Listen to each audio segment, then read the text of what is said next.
Hey friends, welcome back to She's At It Again. We are going to be making some fried okra today, and if you are not from the South, you may be going, what in the world would you eat that for? But let me tell you, it's good, and I'm going to show you exactly how to do it. It's not hard to make, and let's get started. So I grew some okra in my tiny little sad effort of a garden. Just, it's a long flower bed that doesn't get treated by the lawn company. But I only got like 2 batches of okra out of it. So it was done for the summer. And so we go to the store and we get whole okra. Now the reason I get whole okra as opposed to the stuff that's already cut up is because when they cut it up, they throw the ends in there. When I talk about the ends, I'm talking about the part that grows on the stem of the plant. I don't like that part. That part does not need to go in your mouth. It's not soft like the rest of it. Now I will say, a lot of people say, I'm not eating okra, it's so slimy. Slimy is when you boil it and you fix it like that. When you fry it, it's not slimy. It's just good. It's so good. So we're having baked potato soup tonight. And my favorite thing to serve with baked potato soup is fried okra on the plate. It goes perfectly with it. So the first thing we want to do is take these out. Now these, some of them are still a little bit frozen, as you can see. Got little ice crystals on it. We just want to take the end and cut it off. I'll put those in the compost bin. And we're going to cut these in little chunks, about that big. So we're going to go through each one of these, cut the end off.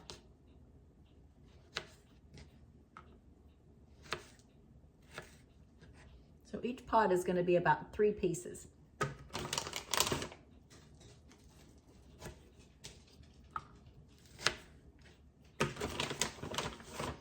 Now I have 4 people that'll be eating dinner at our house tonight.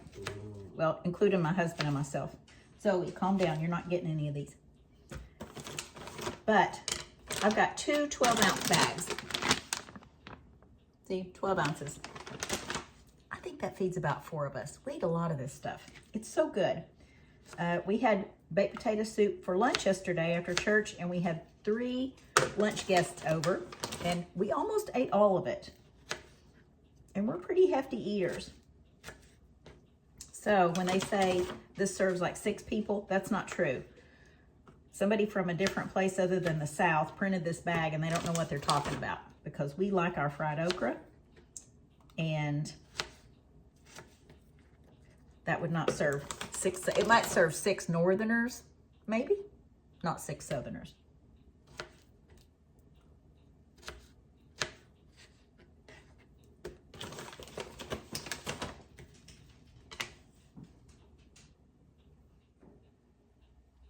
Okay, this is important as well.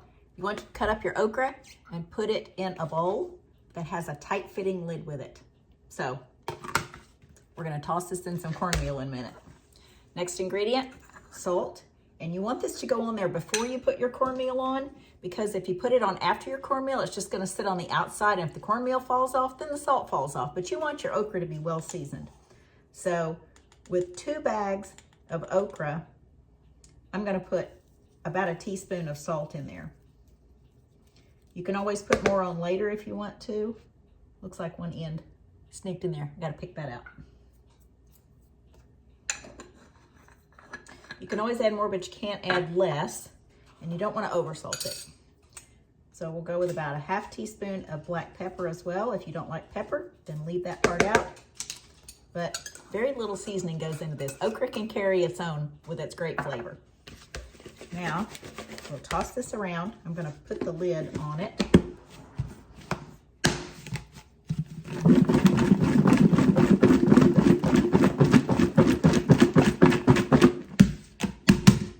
Toss it around. And it just looks like that. Now, if your okra is still frozen, don't panic. It's okay. Next ingredient is this. And this is stone ground cornmeal. I buy organic cornmeal in kind of small batches because I don't use just a ton of it, mainly for making cornbread. But I do like it in the okra.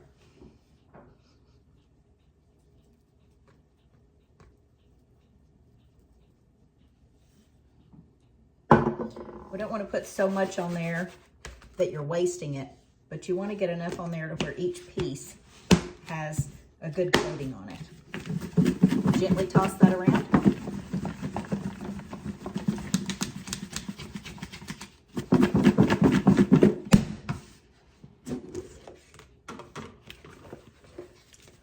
This is what it looks like. Now we may be adding more to it right before we cook it, but I'm gonna let this sit for a while. And the reason being is because a few of the pieces are still a little bit frozen, and I want that moisture to come out of it. The salt's gonna bring out the moisture, and it's gonna help some of the cornmeal to adhere to the pieces a little bit better. And we want each piece to have plenty of breading on it when we fry these up. So I'm just gonna let those sit there a bit. Put the lid back on the cornmeal, and we'll go get ready to fry these in our cast iron skillet. We have our skillet heating up over here on this burner. I have it on about a 2, so it's not incredibly high, but you also don't want it to cook super slow. And this, again, is what our okra looks like. I spritzed it with a little bit of water. The okra that I cooked yesterday had a lot of ice crystals on it, so it was pretty wet when I put the cornmeal in there, and it stuck to it really well. If yours is not wet enough, then by all means, you can spritz it with water and just keep shaking it around. Now, because this just has cornmeal, salt, and pepper in it, this is gluten-free. So if you have anybody in your family that is gluten-free and appreciates having a side like everybody else is eating, this is the perfect answer to that. All right, you can use bacon, good bacon grease, no nitrates in it, so uncured bacon, or you can use olive oil, and I'm gonna use olive oil this time. You only wanna put enough in there just to really cover the pan. You don't want it deep. We're not deep frying these.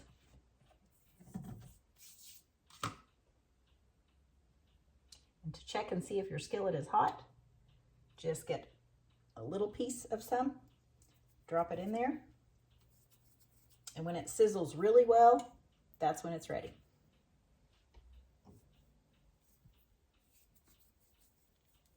You'll also want to have a lid that fits on this. If not a lid, then one of those screen that's like a splatter preventer. So it really does keep the splatters down. Excuse me, Zoe. I'm going to use my heavy cast iron enamel lid. I like it because it stays put on there. It's not going to move around. It's too heavy to do that.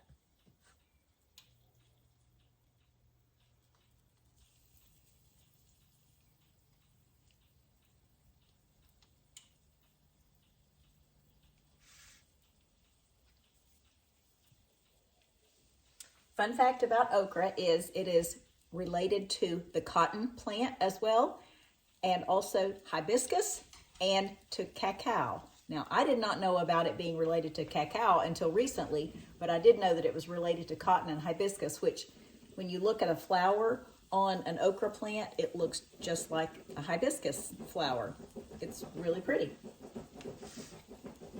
When you grow okra, you pretty much have to pick it every day, because within the next day, you're going to have all this okra on the stalk again. So it grows really rapidly.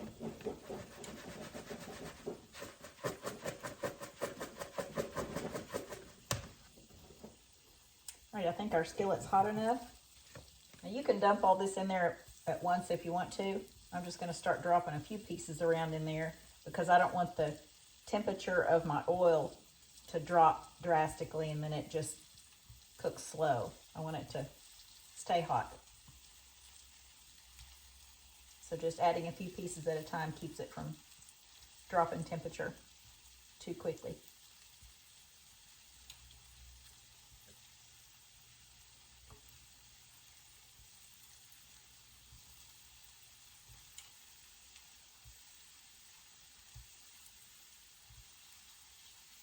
I read that back during the war, the soldiers couldn't afford and couldn't get coffee, and they wanted coffee really bad, so they used okra seeds, ground those up, and used those as a replacement for their coffee. I found that pretty interesting.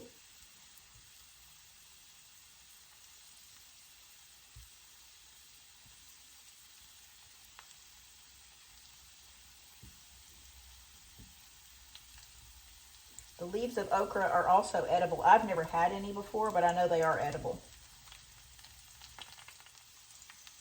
So what I'm going to do is fry this. Now, we won't be having this until dinner, which is probably about 4 hours away. But this will just sit in a pan. I'll cover it up. I'll put it in the lower oven.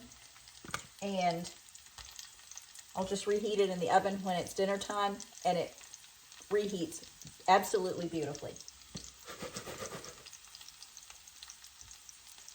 All right, I'm going to pour the rest of this on the top.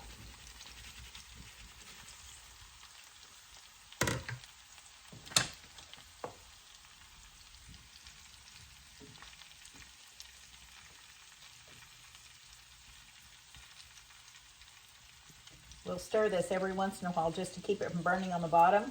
But for now, we're just going to let it fry and get yummy.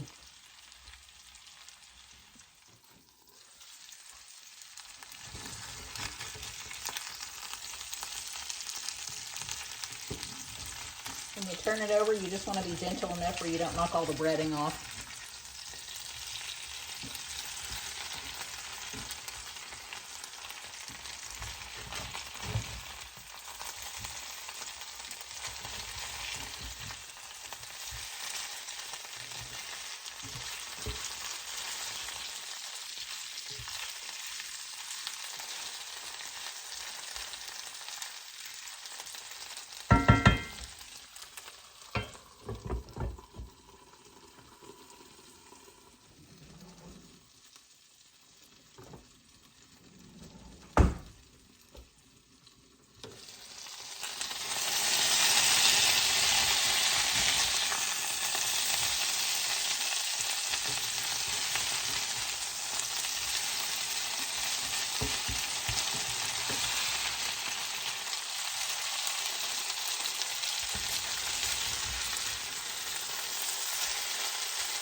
Now you see the color on the okra. That's the goods right there.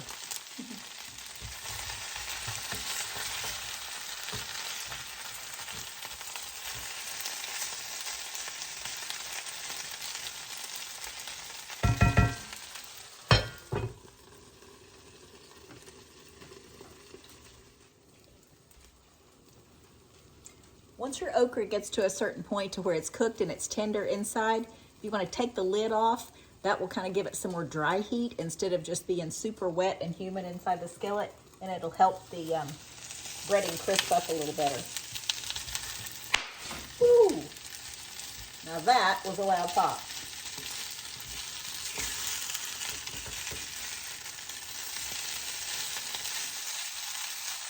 You can see that. I don't know if you can see it or not. Yeah, you can see the condensation on my lid. So I'm just going to empty that out over here on this spoon rest. Because I don't need it to pop any more than what it already is. Made my doggies jump.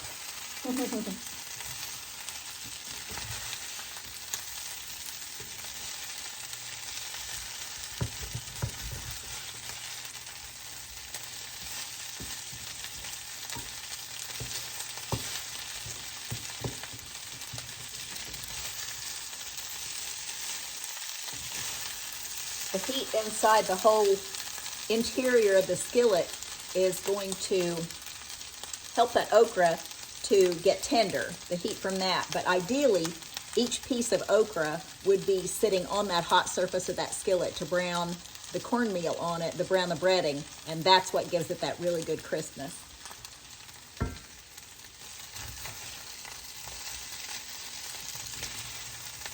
You know, when you're first learning to cook, nobody tells you this stuff. They just say cook it, and they don't explain the details behind, ideally, where you want your food to be in the skillet, or like if you're cooking an egg or something like that. Nobody ever told me that the residual heat inside the skillet would cook the top of your fried egg. You don't necessarily have to keep sloshing the grease up on it. So I grew up thinking if the hot grease didn't touch in it, it's not going to cook. So I wish somebody would have explained that to me a little better. I wouldn't have waited so long to catch on to a lot of things.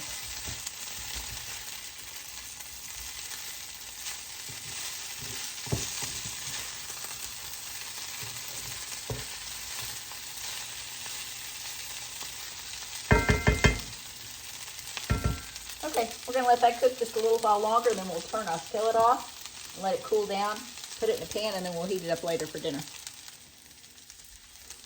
I think our okra's done. We're just gonna transfer it out of the skillet, which you don't have to. If you're gonna serve it immediately, by all means, feel free to leave it in that iron skillet. I'm gonna transfer mine to this Pyrex dish. No, this is not Pyrex. This is Corningware. Sorry, don't want to call something the wrong thing.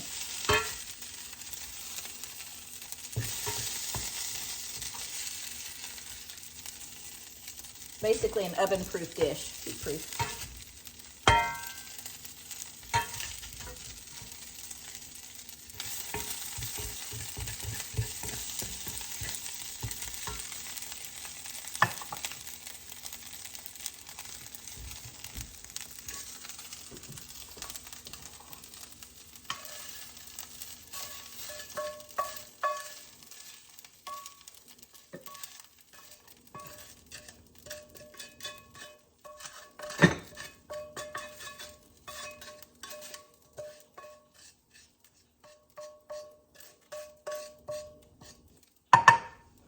Okay,